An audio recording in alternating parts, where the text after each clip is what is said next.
This is Kamera, my first few minutes with God, day 103, 1 Samuel chapter 18 through 20, Psalms 11 and Psalms 59. So after the David and Goliath fiasco, David and Jonathan, Saul's son, they're introduced and they have this immediate connection, a strong bond.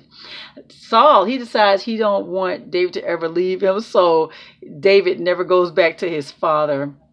David does everything that Saul tells him to do, and he is successful in everything he does for Saul. Saul makes him commander over his men of war. And because he's so successful, there's this song that comes out. Saul kills his 1,000, David kills his 10,000. But this is the thing, Saul gets jealous. He gets seriously jealous of David to the point that he's fearful because he knows God is with David.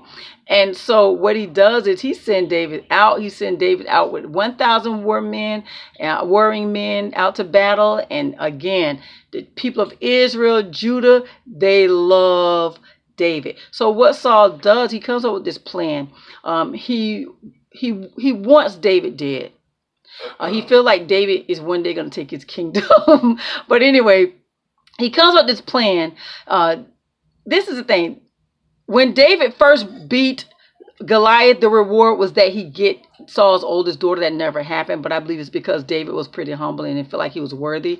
Well, his Saul's daughter, Micah, she loves David.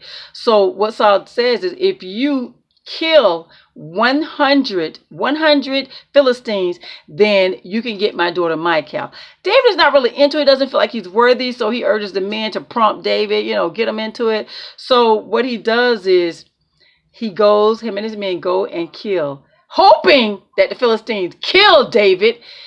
David comes back with 200 deaths of Philistine deaths. And so it didn't work out the way he wanted it to, Saul. And he gives his daughter to David. Isn't that something? So what he does is, and this is the thing, again, the people of Israel and Judah, they love David. David is successful in everything he does. And so that setup didn't work. And so Saul decides that he's going to have his servants and Jonathan to assassinate David. Jonathan loves David. So he defends David and he reminds his father of everything that David had done for him. And so Saul decides, okay, he makes his vow he's not going to kill David. And Jonathan lets David know it's okay to come back to the royal court. And then war breaks out again. And once war breaks out, David has to go out and he has to battle. But get this, he's successful. And what happens? Jealousy resurfaces. So then he decides he's going to kill David in his own turf, right? On his own turf. But get this, Saul's daughter helps David escape. And David goes to Samuel.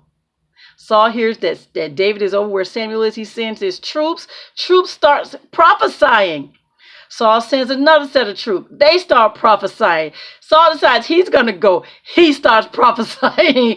So David, he eventually leaves. And when he leaves, he goes to Jonathan. He tells Jonathan, your dad's trying to kill me. He goes over and tells him everything his dad did. Jonathan's like, no, my dad would have told me anything he does. Everything he does, he tell me. No, it's not true.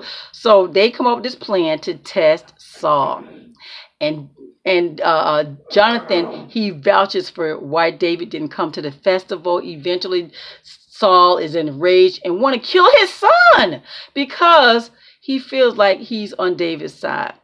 Anyway, Jonathan is convinced and he lets David know, yeah, you're right. My father's trying to kill you. And they part ways. It's so sad.